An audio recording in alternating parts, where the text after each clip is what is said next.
Sylvain, bonjour. Bonjour Ben. Troisième prise. J'espère que vous allez bien. Sylvain, merci. Sylvain m'a contacté par Instagram pour tester sa belle Lotus Elise S1. C'est une voiture que je rêve d'essayer depuis fort longtemps. J'ai eu la chance déjà de faire du circuit un petit peu avec une Exige compresseur 240 chevaux. C'était absolument dingue. Et j'ai jamais testé d'Elise. Donc elle est magnifique en plus. Merci. Légèrement modifiée mais avec très bon goût. Donc là, Elise, elle a été produite de 96 à 2001. Oui. 35 000 exemplaires et des brouettes. Cette voiture, elle a commencé en 94. Ils ont monté toute une équipe avec Julian Thompson. Ils ont voulu lancer la conception d'une nouvelle voiture de sport. Alors, Lotus va mal. Ils sont en train de fermer l'écurie de F1. Ouais. En fait, on sort de la période de la Elan M100. C'est la Elan qu'on peut voir dans Top Gear qui est en traction. Ça vend pas du rêve. Je pense que Lotus a vite perdu son identité à la fin des années 70, pendant qu'il faisait, c'était celle de James Bond, la Esprit, voilà. Et la Esprit, elle est devenue de plus en plus grosse, avec gros moteur, etc., etc. Et on a un peu perdu la philosophie de Colin Chapman, qui était Light is Right. Ouais. On le retrouve avec celle-là. Light is Right est de retour avec la Elise. Alors cette voiture, elle a été énormément inspirée de l'Europa. L'Europa, c'était la même structure, moteur en position centrale arrière, propulsion. Alors les puristes disent que c'est la Elan des années 60 en version 2.0, on va dire. C'est pas totalement vrai, mais par contre, le rapport poids-puissance, on est totalement là-dedans. La Elan, elle avait un moteur à l'avant à l'époque, un twin cam toujours. Ouais. C'est une voiture qui a beaucoup marqué. D'ailleurs, la Mazda MX-5 s'est énormément inspirée de la Lotus Elan quand ils ont reproduit les rosters dans les années 90. Ouais. Donc cette caisse-là, c'est Romano Artioli. Artioli, merci. J'étais en train de chercher mes notes, qui était propriétaire de Lotus à l'époque, qui a voulu rendre hommage à sa petite fille, qui s'appelait Elisa. Et en 1995, au salon de Francfort, quand ils ont dévoilé la Elise, quand ils ont débâché la voiture, il y avait la petite fille du président de Lotus à l'époque qui était au volant. Donc c'est un petit clin d'œil assez rigolo. Alors je sais pas pourquoi ils n'ont pas appelé ça Elisa, du coup. Je sais pas, j'ai pas l'info, mais c'est aussi parce que toutes les Lotus avaient un E devant. Ouais, c'est vrai. Esprit, Elan, Europa, Elise. Donc ça collait parfaitement. Voilà. Donc la Elise, elle a mis du temps à sortir. Elle est sortie que fin 96, il manquait de pièces. En fait, les pièces n'arrivaient pas, donc la voiture, elle a mis un petit peu de temps à être mise sur le marché. Les éloges de la presse à l'époque étaient unanimes. Ils étaient vraiment impressionnés par la rigueur du châssis. Il y a même le magazine Échappement qui a dit « Fantastic job ». Ça veut dire que, en théorie, la voiture est très bonne, sachant qu'en fait, technologiquement parlant, c'est une révolution, c'est une première mondiale, c'est un châssis en aluminium collé à l'époxy. Pas de soudure, pas de rivet. La Renault Spister s'était un peu inspirée de ça, mais ils soudaient.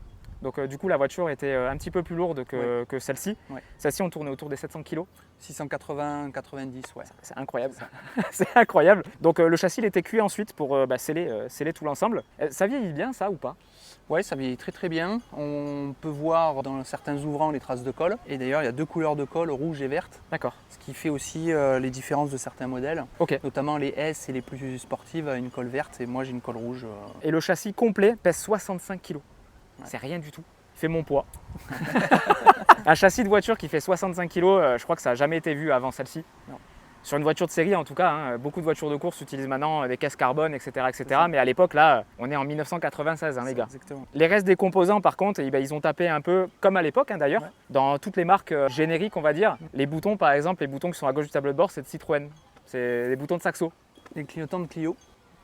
Voilà. C'est des petits exemples comme ça. C'est rigolo parce que du coup, ça a drastiquement diminué le coût de production de la voiture. Et le moteur, pareil. Hein. Le moteur, c'est un moteur de grande production, c'est un moteur MG qui a été monté sur la MGF et certaines berlines. C'est un 1790. Ouais, 1,8 litre, ouais. Qui fait 120 chevaux. 120 chevaux. 120 chevaux. 16 soupapes. 16 soupapes. Double Armacam. Il n'a même pas été optimisé pour la Lotus, ils l'ont pris, ils l'ont mis dedans. Exactement. La boîte de vitesse, pareil. C'est la boîte qui va avec le moteur de chez MG. Oui, tout à fait. Donc ça a économisé énormément de coûts et vraiment Lotus s'est concentré sur la partie châssis. On a des triangles en aluminium.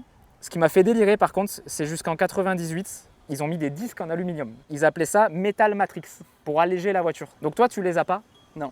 Elle est de 99, la tienne? 99. Alors 99, ça marque un petit tournant. Il y a eu quelques petits correctifs. C'est une S1 classique qui a un nez différent par rapport au modèle d'origine. Ouais. Elle est un petit peu plus courte parce que c'est un nez de S, de 111 S, qui est légèrement plus court d'environ 1,5 cm. Voilà, en fait, ils se servaient des banques de données qui leur restaient, des banques de pièces.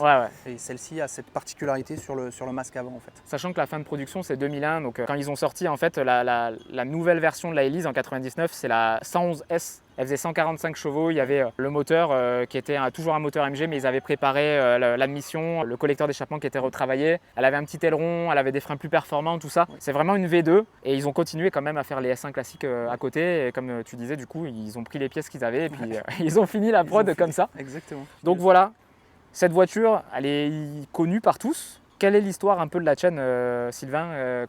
Qu'est-ce qui a fait que tu as acheté ça? Alors celle-ci, c'est du 1er mai 99. Ok. Donc c'est une anglaise. Elle a été convertie quand elle est arrivée en France. Moi, ce que j'aime dans celle-ci, c'est que je voulais de toute façon une conduite à gauche dans cette configuration de couleur. Donc c'est le B36 et ce code couleur représente à peu près 10% de la production. Ah ok, d'accord. Voilà. Donc c'est plus un jaune, ils appellent ça le New Mustard Yellow. J'avais regardé déjà les articles du propriétaire de The Punisher à l'époque, qui disait que lui aussi c'était une convertie. Ok. Et qui disait qu'il valait presque même mieux d'acheter une convertie. C'est un kit que tu achètes. Ouais. Et tu as au moins l'assurance que tu n'as remis que des pièces neuves. Alors il y a une particularité aussi, c'est que si tu l'as converti par un professionnel avec le kit que tu peux acheter sur Elise Shop ou Elise Part, donc les sites référencés par Lotus, et que tu envoies la facture de montage du professionnel chez Lotus, ils peuvent te l'enregistrer comme une gauche. Ok, d'accord, bon à savoir. Voilà, et puis je l'ai acheté comme ça.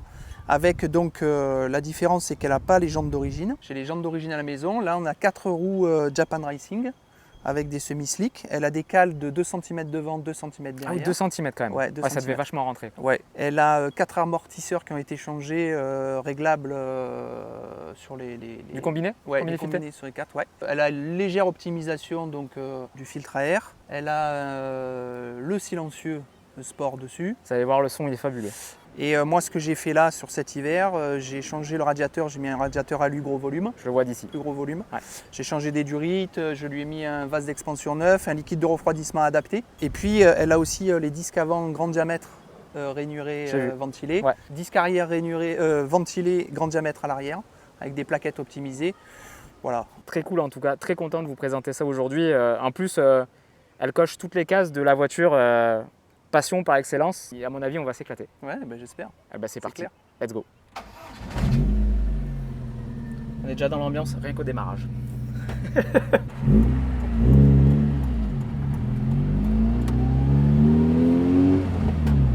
Oh, c'est tout est raide. C'est un jouet. On va un peu parler de l'intérieur vite fait, parce qu'il n'y a pas grand chose à dire. Il n'y a rien dedans. Rien. On parlait des commandes tout à l'heure, à gauche là, commande de Citroën Saxo. Et puis on a un mélange très sympa d'aluminium avec, c'est pas de l'Alcantara, c'est du, comment ils appellent ça déjà? En fait c'est de la poudre de la poudre projetée, voilà, ouais, c'est ça, c'est très cool. Et on a 2 compteurs, rien de plus, signé Stack, donc ça je kiffe. Donc on a évidemment le compte tour qui monte jusqu'à 8000. L'ancien propriétaire, tu m'as dit qu'il a voulu garder le compteur en miles, donc on a miles et km/h. Puis après on a toute une multitude de voyants en espérant que sur les Lotus ça s'allume le moins possible. Jamais, je prie pour pas que ça s'allume. C'est plutôt fiable, après je sais qu'elle a une mauvaise réputation au niveau du joint de culasse notamment. Moi j'ai pas eu ce problème là, elle a le joint de culasse d'origine. Après c'est un peu comme tous les moteurs, c'est-à-dire que c'est un outil qu'on va pas tirer dessus tant qu'elle n'est pas un minimum de 80 degrés en température, que tous les fluides soient bien montés en température partout, parce qu'en fait, comme elle a le radiateur devant et elle a des commandes de durite qui passent dans le châssis pour aller jusqu'au moteur, il faut le temps que tout circule. Ça circule. Exactement. Ouais. Ce qui est rigolo du coup, c'est que la température elle est digitale là-dessus. Ouais. Tu as même le niveau de litrage d'essence. Alors que la voiture, elle n'a rien, on voit la coque et tout, c'est ça qui est rigolo, l'ambiance dans cette caisse, elle est absolument incroyable. Et là, les premiers mètres avec, on est en centre-ville, c'est radical. Déjà, tu sens que voilà, la position, ce qui me choque, c'est les vitesses. Tu vois, par exemple, de la 2 à la 3, c'est comme si tu mettais la 5. Elle ne quitte pas tout seul, donc vraiment, le levier, tu sais en quelle vitesse tu es. Ah ouais, et puis c'est hyper court. Le volant, j'adore tout petit, tout fin, puis là, tu sens que c'est un rasoir le train avant. C'est vraiment un plaisir de la prendre en main. Là, on est vraiment dans l'ambiance course directement. Je sors d'un blocage de dos, nuque et tout, et il y a tout qui transmet là-haut. Donc c'est vraiment. Et encore, tu as mis une protection sur le siège. Ouais. Alors tu as une poire sur le côté du siège, qui permet de gonfler un petit coussin pour tes lombaires. Mais le coussin se dégonfle au fur et à mesure des kilomètres. Donc tu es en train de rouler et de poirer en même temps. Tu sais, tu poipoites. Et si c'est un peu soutenu, tu choisis entre le coussin. Ouais, c'est d'origine. En plus, les propriétaires de Lotus sont des gros rouleurs en général. Ben, quand je l'ai ramené, puisqu'elle était vers Valence, j'ai 120, 125 sur l'autoroute. C'est en fait, j'étais hyper surpris du confort. C'est hyper confortable. Alors je ferai pas 800 bandes d'entrée, mais je t'avoue que quand elle a un rythme assez voilà, sur l'autoroute, c'est pas un problème de rouler avec. Je suis allé à Monaco, je fais l'aller-retour dans la journée. La voiture m'a pas fatigué dans ce sens en fait. Puis t'as envie de rouler quoi. Ah oui. Elle est tellement plaisante. Ouais. Même comme ça, je suis sur 3000 tours depuis tout à l'heure. On n'a pas dépassé 70 km/h et banane. Hyper communicative. La position de conduite, elle est géniale. Moi, j'adore conduire avec le volant entre les jambes.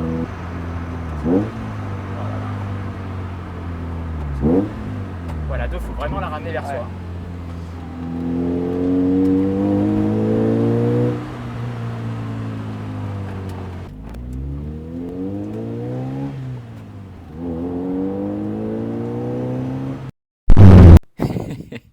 Vous l'avez entendu le bruit bizarre là? Bah, c'est comme ça sur tout le reste de la vidéo. Non, c'est... Oh! Alors je sais que ce genre de problème s'appelait à la plupart d'entre vous, sauf que moi ça me pète les couilles.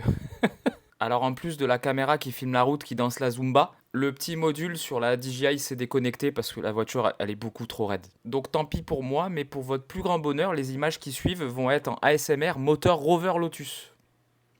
Donc on débriefera aussi de cette vidéo ici, une fois que l'essai sera fini. Je ne vais pas accélérer à fond, ça fait que 120 chevaux, mais elle est ultra intimidante.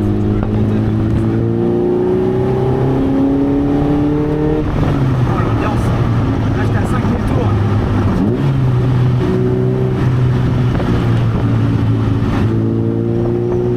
Oh le toucher de route, c'était génial.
C'est fini.